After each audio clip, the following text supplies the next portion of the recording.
नमस्कार, जोहार। मैं हूं श्रुति कुमारी और स्वागत है आपका और भी हैं राहें की इस कड़ी में।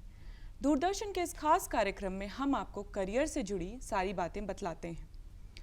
आज हम आपसे बात करने वाले हैं नेट और जेआरएफ, जिसे जूनियर रिसर्च फेलोशिप भी कहते हैं, उसके विषय में। उसमें क्या करियर अपॉर्चुनिटीज़ हैं, उसकी तैयारी कैसे की जा सकती है, उसमें क्या फ्यूचर में आप कर सकते हैं, उसके विषय में। इस विषय पर बात करने के लिए आज हमारे साथ मौजूद हैं डॉक्टर हीरानंद जी। डॉक्टर हीरानंद, आपका बहुत बहुत स्वागत है हमारे स्टूडियो में। तो सबसे पहले डॉक्टर हीरानंद, हम ये समझेंगे कि नेट और जेआरएफ होता क्या है और इसको कैसे दे सकते हैं, इस एग्ज़ाम को कैसे दे सकते हैं। सबसे पहले तो मैं रांची दूरदर्शन केंद्र के सभी अधिकारियों, पदाधिकारियों, कर्मचारियों और आप सबको साधुवाद देना चाहूँगा इस संदर्भ में कि जो ऐसे विद्यार्थी, ऐसे युवक जिन्होंने स्नातकोत्तर कर ली है और उनके लिए फिर आगे क्या करना चाहिए, इसके लिए आपने जो यह कार्यक्रम रखा है, इस कार्यक्रम के लिए आप लोगों को बहुत बहुत साधुवाद, बहुत बहुत धन्यवाद। यह जो नेट है वह नेशनल एलिजिबिलिटी टेस्ट, राष्ट्रीय योग्यता परीक्षा से संबंधित, और इसमें यूजीसी द्वारा यह प्रोग्राम निर्धारित होता है जी। वैसे ही विद्यार्थी इसको इस परीक्षा में शामिल हो सकते हैं जो स्नातकोत्तर 55% से ऊपर या 55% मिनिमम अंक लाते हैं। वे योग्यता उनको रहती है। अर्हता यही है कि एमए, एमएससी, एमकॉम या फिर स्नातकोत्तर किसी भी इंजीनियरिंग के क्षेत्र में, मेडिकल के क्षेत्र में, जिस किसी भी क्षेत्र में हो, स्नातकोत्तर कर लिए हैं और उनका अंक अगर 55% है तो वह नेट के लिए एलिजिबल हैं, नेट के लिए वह योग्यता है रखते हैं, अर्हता रखते हैं और वो इसकी तैयारी कर करके नेट क्वालिफाई कर सकते हैं। नेट क्वालिफाई करने के पश्चात अगर अच्छे अंक, और तो कट ऑफ मार्क्स देखा जाता है कि कितने अंक में कितने लोग पास किए हैं और उसके आधार पर फिर वह निर्धारित किया जाता है। तो जो लोग अच्छे अंक से, बहुत अच्छे अंक से नेट क्वालिफाई किए, उन्हें जेआरएफ मिलता है। और यह जेआरएफ जो है वह जूनियर रिसर्च फेलोशिप प्राप्त होता है और इसमें 37,000 पर मंथ एक स्कॉलरशिप के रूप में यूजीसी देती है और यह यूजीसी द्वारा मानदेय है। और इसके अतिरिक्त भी वर्ष में 2 बार एक कह लें कि खर्च के लिए पेंसिल, कलम, कॉपी इत्यादि इत्यादि के लिए, जिसको कह सकते हैं कि आप एक्स्ट्रा जो खर्च होता है उसके लिए, यह योजना भारत सरकार द्वारा यूजीसी के माध्यम से दिया गया है। और इसमें यह दिखलाया गया है कि ऐसे जो युवक हैं जो स्नातकोत्तर कर चुके हैं और इसके पश्चात उनका क्या भविष्य हो सकता है, किसमें जाने की अभिरुचि है, किस सेवा में जाना चाहते हैं, इसके लिए यह जरूरी है कि वो नेट क्वालिफाई करेंगे। और अभी मैंने कहा कि नेट के लिए आवश्यक है कि 55% मार्क्स होना चाहिए स्नातकोत्तर में। प्रश्न यह उठता है कि इसकी हम तैयारी कैसे करेंगे जी। तैयारी करने के लिए तो सबसे पहले यह है कि जो जिस सब्जेक्ट के विद्यार्थी हैं उस सब्जेक्ट से संबंधित अपने बहुत सारे ऐसे पुस्तकों का चयन करेंगे, संग्रहित करेंगे जी। यूजीसी द्वारा जो यह दिया गया है प्रोग्राम, उसमें यूजीसी ने एक इस कार्यक्रम के लिए, इस प्रोग्राम के लिए यूजीसी ने एक सिलेबस तैयार किया है और उस सिलेबस, उस पाठ्यक्रम के अनुसार ही यूजीसी द्वारा निर्धारित किसी एजेंसी द्वारा जो प्रश्न किए जाते हैं या परीक्षा ली जाती है, टेस्ट ली जाती है, और टेस्ट ऑनलाइन परीक्षा होती है और उसमें उसी पाठ्यक्रम के अनुसार ही प्रश्न होते हैं। तो यह जरूरी है कि स्नातकोत्तर के विद्यार्थी जो नेट करना चाहते हैं वे आवश्यक रूप से सबसे पहले यूजीसी के वेबसाइट पर जाकर के वो अपने सब्जेक्ट से संबंधित वह अपने पाठ्यक्रम को डाउनलोड कर लें, सिलेबस को डाउनलोड कर लें। और सिलेबस डाउनलोड करने के पश्चात मैं बता दूं कि यह नेट की परीक्षा 2 पेपर में होती है। एक प्रथम पेपर है, फर्स्ट पेपर है, और दूसरा सेकंड पेपर है। फर्स्ट पेपर में जनरल रहता है जो तमाम सभी लोगों के लिए यह आवश्यक होता है। यह प्रश्न, इसमें 50 प्रश्न पूछे जाते हैं और प्रत्येक प्रश्न 2-2 अंक के होते हैं। इस प्रकार से वह 100 नंबर के हुए। जी। और जो जिस विषय के हैं द्वितीय पत्र में जो सेकंड पेपर हुआ उसमें उनका अपना सब्जेक्ट होता है। जो जिस सब्जेक्ट के हैं विद्यार्थी एमए किए हैं या स्नातकोत्तर कह लीजिए, एमए नहीं, एमए, एमएससी, एमकॉम कुछ भी, तो वह 200 नंबर का होता है। उसमें 100 नंबर 100 प्रश्न रहते हैं 2-2 अंक के। तो 200 अंक के ये प्रश्न हुए। दोनों मिलाकर ये 300 अंक के हुए और टोटल 150 प्रश्न बने। तो 150 प्रश्न करने के पश्चात इसमें एक बात मैं बता दूं कि सभी विद्यार्थियों को कि इसमें नेगेटिव मार्किंग अभी तक नहीं है। अगर किसी कारण से कोई प्रश्न गलत आप बना दिए तो किसी अन्य जो कमीशन में जो आयोग की परीक्षाएं होती हैं उसमें माइनस मार्किंग होती है, नेगेटिव मार्किंग आते हैं। 1/4 है किसी में 1/3 है, इस प्रकार से है व्यवस्था। लेकिन अभी जो है वह यूजीसी ने इसे हटा दिया है विद्यार्थियों के हित में देखते हुए। एक बड़ी बात है विद्यार्थियों के लिए, हौसला बुलंद करने के लिए। किसी कारण से अगर एक आध प्रश्न 2 प्रश्न गलत भी हो गया तो इनको माइनस मार्किंग नहीं होगी। यह एक विद्यार्थियों के लिए बहुत बड़ी चीज है, बहुत बड़ा मायने रखता है। विद्यार्थी हताश नहीं हो, निराश नहीं हो, उदास नहीं हो कि हमारा एक प्रश्न गलत चला गया, 2 प्रश्न गलत चला गया। तो ऐसी अवस्था में विद्यार्थियों के हौसला बुलंद करने के लिए कहा जाए कि यूजीसी ने यह एक ही बहुत ही अच्छा कार्य किया है और इसमें अच्छा प्रोग्रामिंग किया है।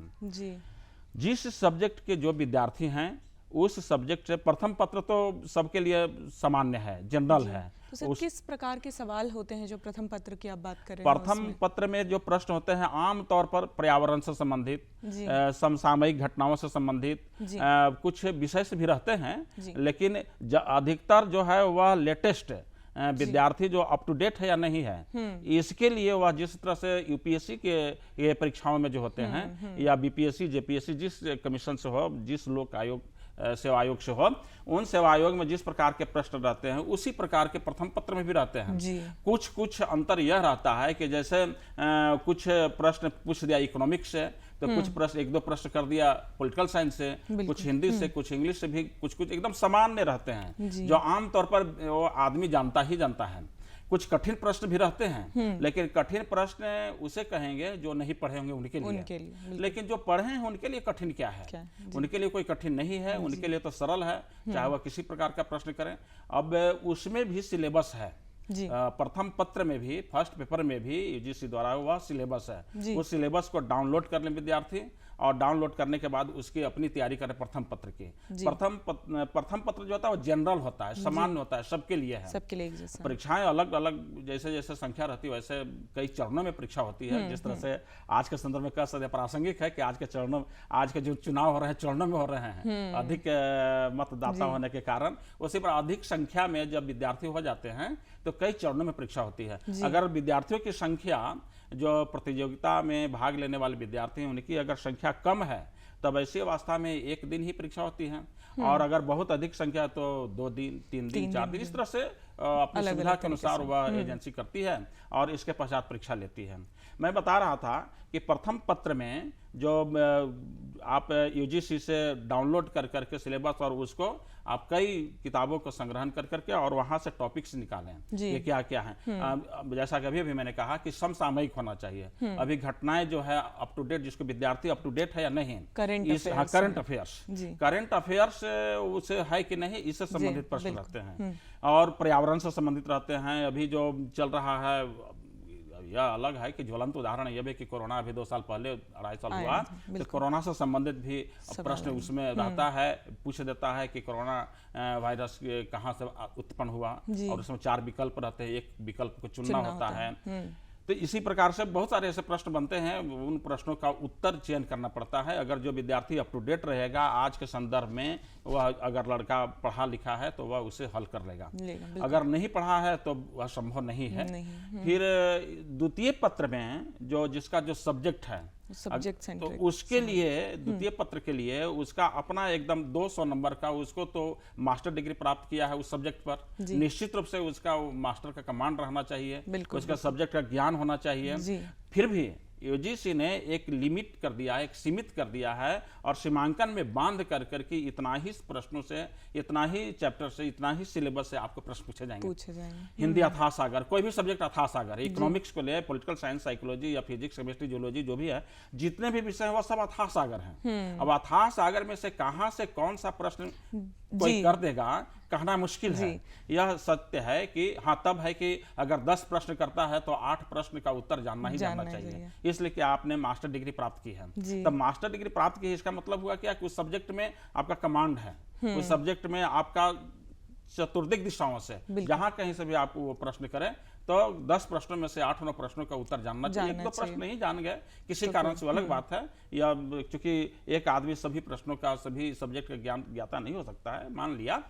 लेकिन जो उसी में लीन है कि नेट हमें क्वालिफाई करनी है, हमको जीआरएफ निकालनी है, तो ऐसी अवस्था में तो उनको इतना पढ़ना होगा कि वो सिर्फ मास्टर की डिग्री प्राप्त करने के लिए जितनी मेहनत की थी, उन मेहनतों से कहीं 50 गुना ज्यादा उनको मेहनत करनी होगी।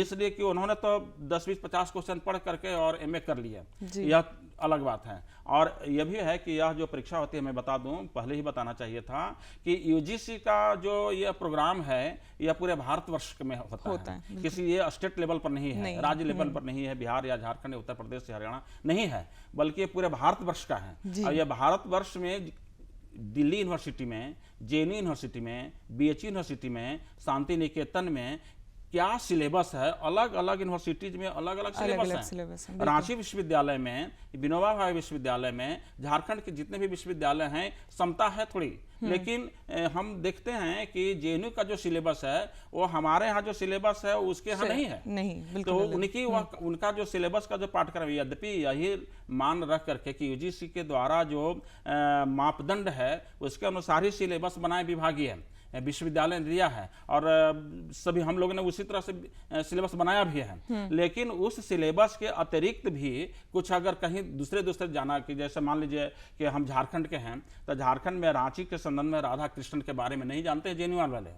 जेएनयू, जवाहरलाल नेहरू यूनिवर्सिटी दिल्ली के विद्यार्थी, शिक्षक जान सकते हैं, लेकिन विद्यार्थी वहाँ रांची के जो स्थानीय जो हमारे विद्वान हैं, हिंदी में जिन्होंने लेखक लिखा है, एलपी विद्यार्थी जो फिलोसफी में लिखा है, जो रांची के थे, तो जितना रांची वाले जानते हैं या झारखंड वाले जानते हैं, उतना जेएनयू वाले नहीं जानेंगे, दिल्ली वाले नहीं जानेंगे, पंजाब यूनिवर्सिटी वाले नहीं जानेंगे। तो कह सकते हैं कि कॉन्टेक्स्ट के हिसाब से सिलेबस बनाया जाता है। सर, आपने तैयारी के विषय में बहुत कुछ बतलाया हमको, नेट जेआरएफ क्या होता है इसके विषय में बतलाया। हम ये समझना चाहते हैं, जैसे आपने बताया कि हर जगह का सिलेबस अलग है, करिकुलम अलग पढ़ाई हो रही है, तो एक समुद्र है ज्ञान का जो प्राप्त करते हैं बच्चे यूजी करके फिर पीजी करके। तो जब नेट और जेआरएफ की बात आती है तो जो आइडेंटिफिकेशन है कि क्या ज़रूरी है पढ़ना, जो एक प्रायोरिटी कहते हैं कि इसको पहले पढ़ना चाहिए, इसको बाद में पढ़ना चाहिए, वो किस प्रकार कर सकते हैं विद्यार्थी? देखिए, विद्यार्थियों को जो प्राथमिकता मिलनी चाहिए, प्रायोरिटी मिलनी चाहिए, वह यह तो है कि कुछ इसमें प्राथमिकता की आवश्यकता नहीं, सब समान रूप से पढ़ें जी, एक रूप से पढ़ें। ऐसा नहीं कि इसको ज्यादा पढ़ें, इसको कम पढ़ें, ऐसा नहीं है। आपको उस अध्याय पर गहन अध्ययन करना होगा जी। गहन अध्ययन में कहाँ से कौन सा प्रश्न, जैसा मैंने कहा पहले कहा कि कहाँ से कौन सा प्रश्न, जब तक गहन अध्ययन नहीं कर लेंगे, पूरी किताब नहीं पढ़, जैसे हिंदी में मैला आंचल है, एक उपन्यास है, इस मैला आंचल को शुरू से अंत तक जब तक नहीं पढ़ लेंगे, और उसमें से पूछ देगा वहाँ नेट में प्रश्न में कि यह अमुक पंक्ति किसकी है जी, तो जब ये अमुक पंक्ति किसकी है, कहाँ से जानेंगे कि किसकी है? कैसे जानेंगे?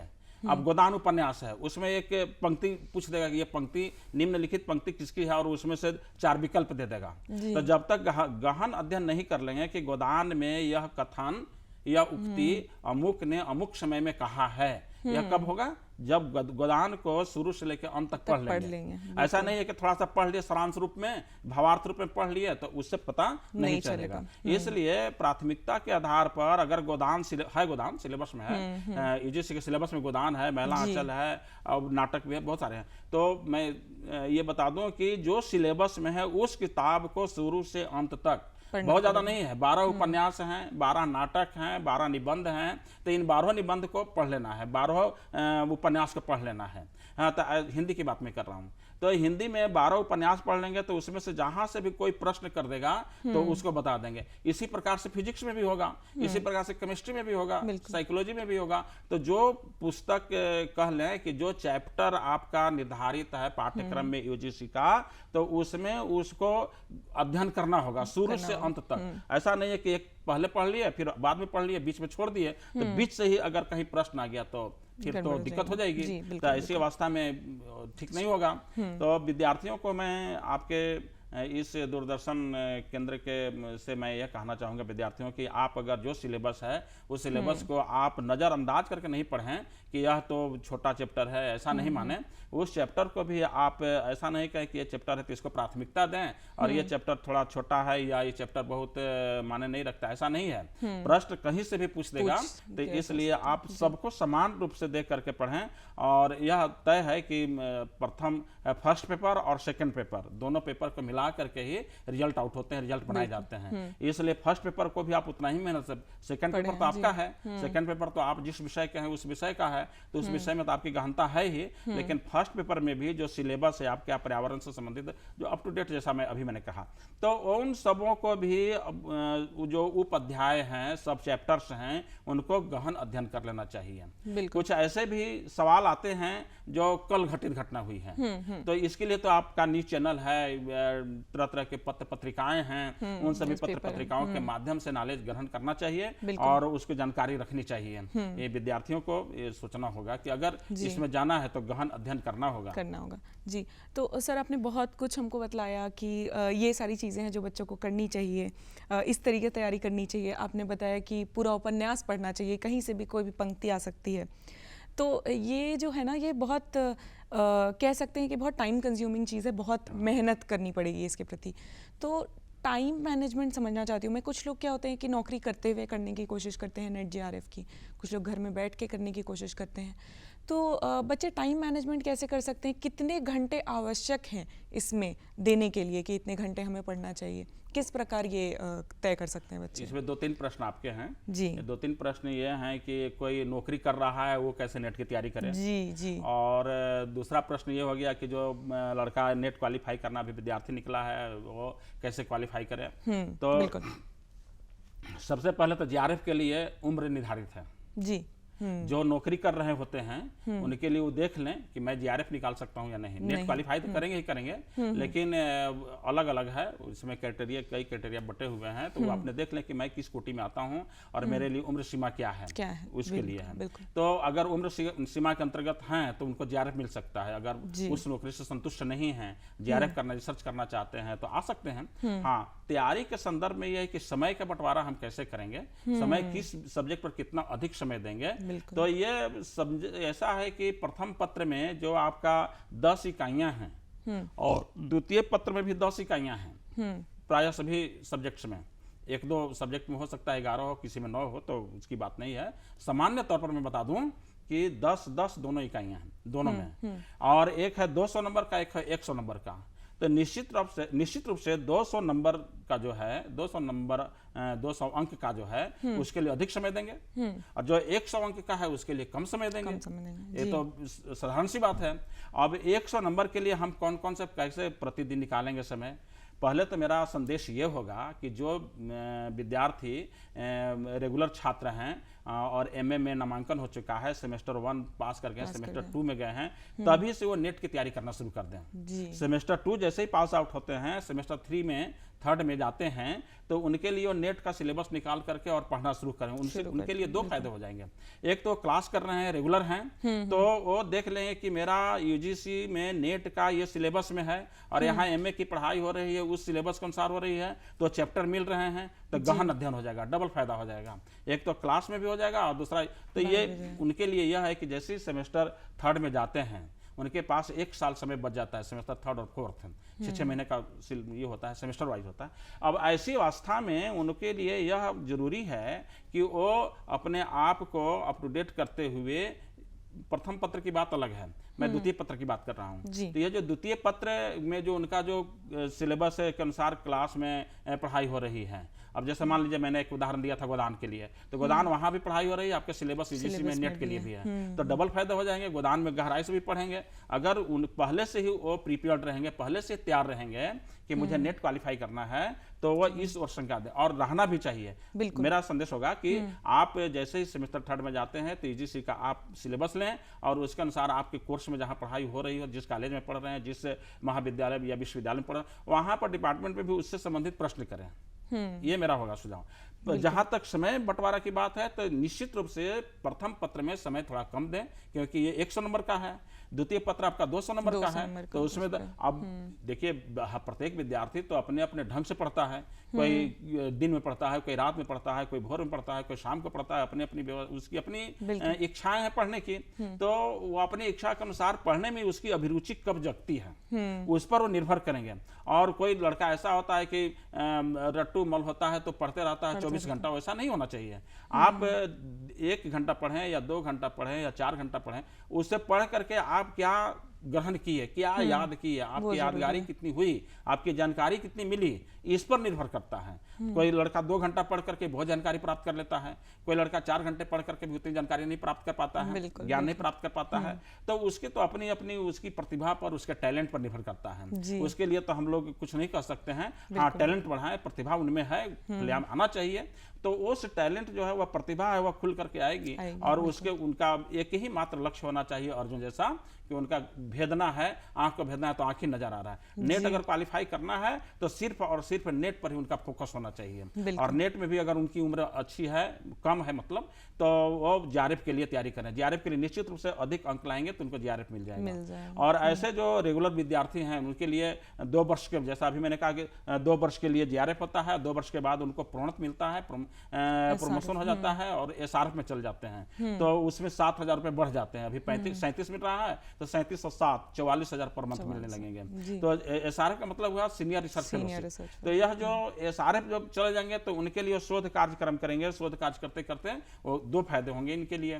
तो एक तो हो जाएगा कि आप पीएचडी कर रहे हैं, पीएचडी के लिए जेआरएफ मिल गया तो पीएचडी कर रहे हैं, तो पीएचडी डॉक्टर भी बनेंगे, जो नेट क्वालिफाई करेंगे, इसके बाद रिसर्च करेंगे तो उनके डॉक्टरेट की उपाधि मिलेगी। बहुत बड़ी उपाधि होती है डॉक्टरेट की, जो पीएचडी कहते हैं उसको, तो पीएचडी की उपाधि मिलेगी। एक फायदा ये होगा। दूसरा फायदा कि पीएचडी के अगर कहीं लेक्चरशिप में जाना चाहते हैं तो जो नेट क्वालिफाई करते हैं इंडिया के किसी विश्वविद्यालय में, और लेक्चरशिप के लिए माने असिस्टेंट प्रोफेसर के लिए वो एलिजिबल हो जाते हैं और वो वहाँ जाकर के असिस्टेंट प्रोफेसर का इंटरव्यू दे सकते हैं और वो नौकरी प्राप्त कर सकते हैं। जी सर, हमने समझा, इस विषय में भी समझा कि कैसे टाइम मैनेज करेंगे बच्चे।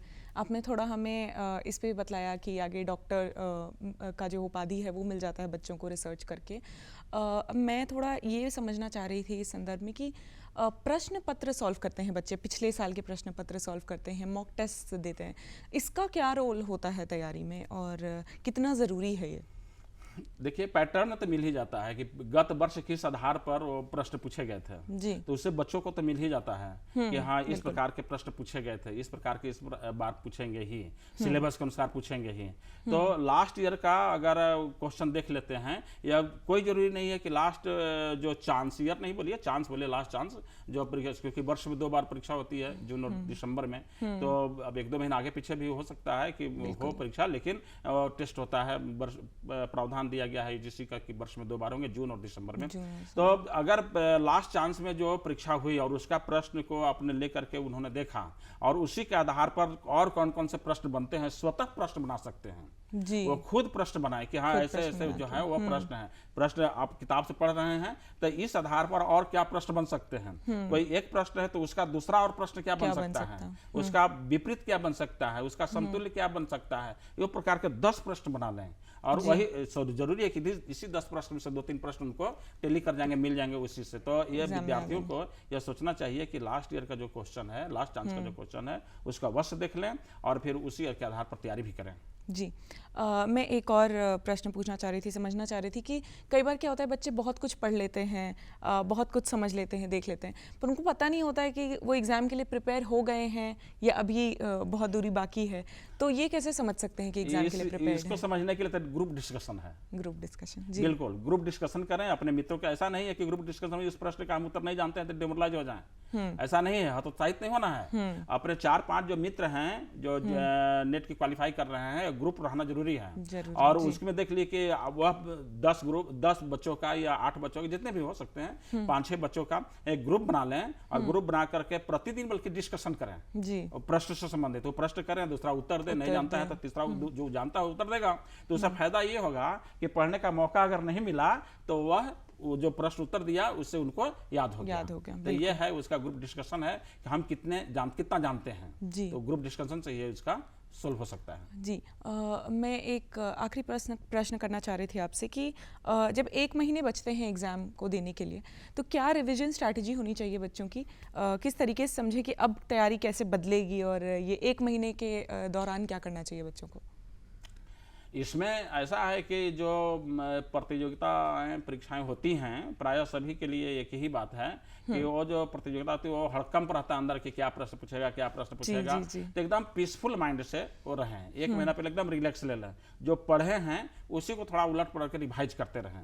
इससे होगा क्या कि उनके जो पढ़े हैं पहले वो रिवाइज होते जाएगा।